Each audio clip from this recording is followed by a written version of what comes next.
Ой Айдынжан, сен болмасаң мен не істер едім, тіпті елестете алмаймын. Бұрын сіз қалай өмір сүрдік екен?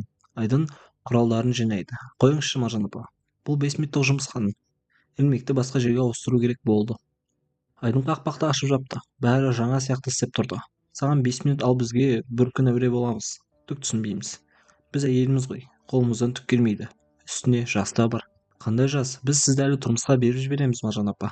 Қарт әйел күліп жіберді. Ой, әзіл қойсын ғой.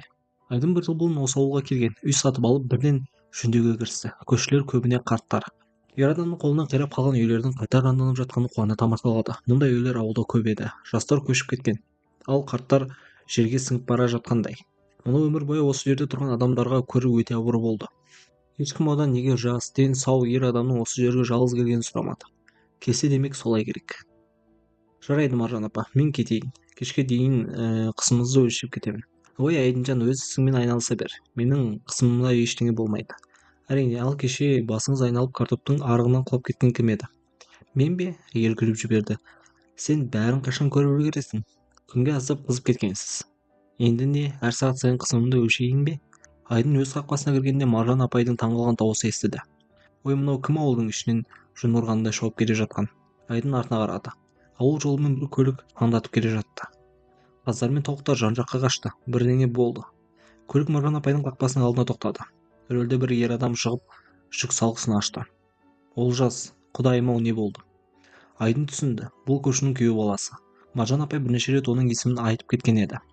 Ер адам чемоданымды жерге қойып, міне қайтарып әкелдім. Маған бір ақаулы әйелді тықпалапты. Екінші рет түсік. Мұндай әйел кімге керек деді. Ол көлігінің есігін ашып, әйелді анасының қолына ұстатты. Бұл Назгүл еді. Олжас есікті тарс жауып, артынан бірде-бір сөз қалдырмай кетті. Әйел анасына сүйеніп тұрды, бір қолымен ішін ұстап.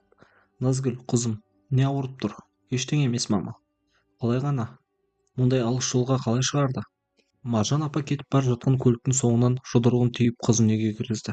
Айдын чемодандарды көтермек болды, бірақ тоқтап қалды. Мүмкін олар оның бәрін білуін қаламаған шығар. Ал ол болса, өз көмегін беруге дайын тұрды. Маржан апа кешке ғана аулаға шықты. Айдынжан. Я, Маржан апа, фельдшерге барып келмейсің бе? Қызым қатты ауырып жатыр. Әрине, уайымдамаңыз. Ол көлігін оталып көше ауылға жол тартты. Бұл жерде ешкім Айдынның 10 жыл бойы дәрігер болып жұмыс істегенін білмейтін. Әйелінің бас дәрігермен көңіл қосқанын тек кейін ғана білді. Науқас қайтыс болды.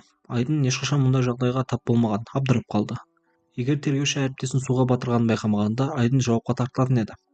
Бас дәрігер қызметінен алынды. Әйелінің махаббаты жоғалды. Ол тіпті бәрін бұрынғыдай қалдыруды ұсынды.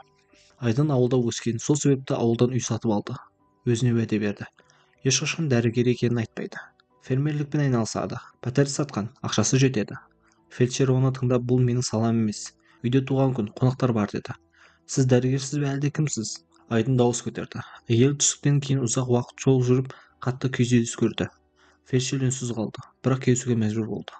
Назгүлге укол жасалды. Маржан апа қасында отырды. Назгүл Олжасқа тұрмысқа шыққанда қуандым. Ал ол ажырасқысы келгенде ашуландым. Барлық әйел де шыдайды, мен де шыдаймын, ақымақпын. 3 күн өтті. Назгүл жақсара бастады. Айдын күнде келіп укол жасап сөйлесіп отырды. Сіз дәрігерсіз бе?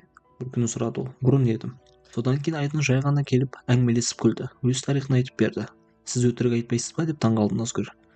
Енді сіз мені ерте ойлап тапты деп отырсыз ба? Деді Айдын.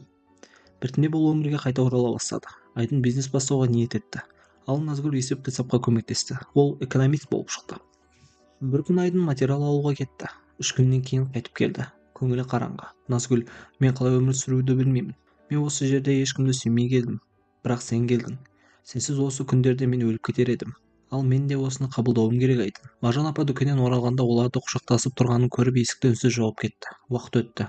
Фермерлік шаруашылығы ашылды, тіпті теледидар келді. Керемет оқиға ашылу күні болды. Назгүл Айдынға ұл туды. Сол уақытта Олжас барда отырды. Теледидардан ауыл, таныс жерлер және Назгүл бақытты баласы қолында.